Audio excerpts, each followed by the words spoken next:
So na-install ko na yung ating terminal block. So i-connect ko ngayon yung terminal block doon sa load positive at load negative dito guys. So ngayon wala siya, no? Hindi natin kasi siya ginagamit. So extend natin siya hanggang doon. So gagamitin ko lang yung dating wire na ginamit ko. So ito yung wire na ginamit ko dati doon sa yung dating 12 volts pa lang yung aking battery.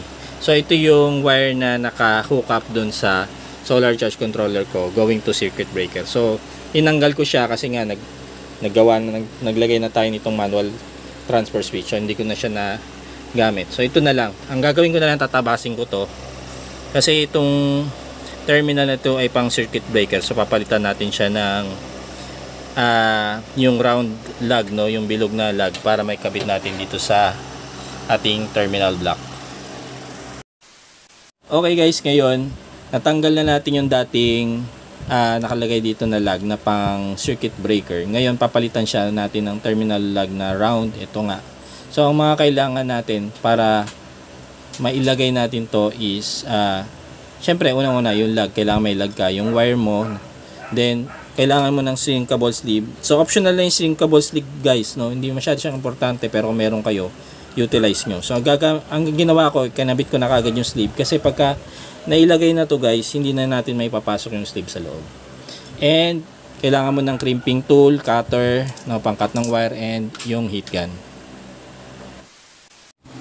Okay na, tapos na natin gawain tong wire. So ilalagay na natin yung ating terminal lug, no. So handaan lang guys kasi pag sumabog yung wire, mahirap na siyang ipasok lahat dito sa ating terminal lug. So ayan na siya guys, napasok na natin. So para maimikpit siya, kailangan natin ng ating crimping tool. Ayan. Tapos yun na guys. So pwede na i-crimp yan. Ayan.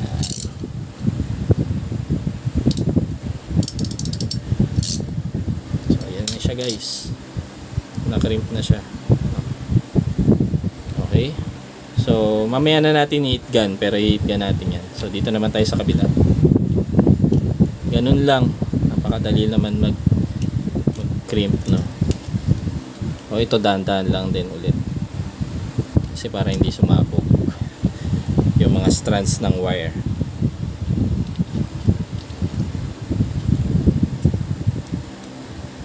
Ayan. Then pasok natin dito sa lug natin, saka natin i-crimp.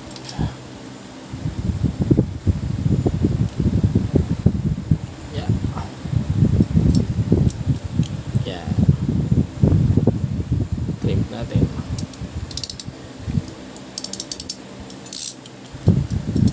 Isa pa.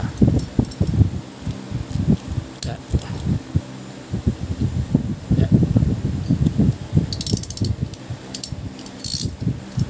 Yeah. Okay na. Ayan, pareho na siya guys.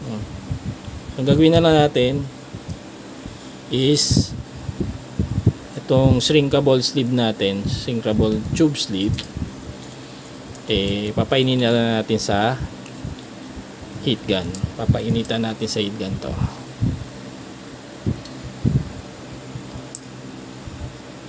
Yeah. Shrinkable sleeve. Dito halos sakto na nga ito guys, to itong itong ating kulay red, no, na sleeve. So papainitan na lang natin to. Yan, para ma-cover yung wire na ka-expose, no. Yan, yan magiging labas niya guys. Ay, ito rin, yan. So, painitan natin sa heat gun.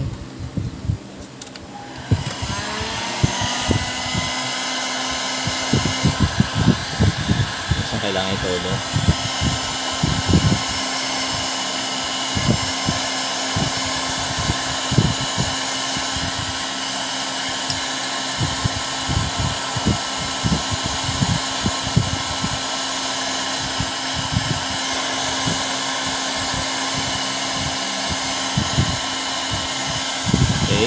Ayan.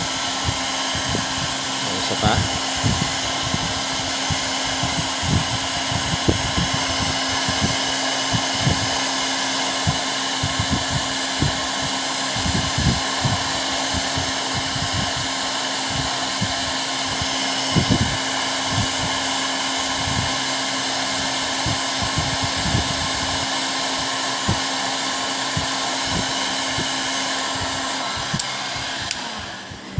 Yan guys, okay na, no? Okay na yung ating terminal lug, no? So ikakabit na natin to sa ating solar charge controller and terminal block.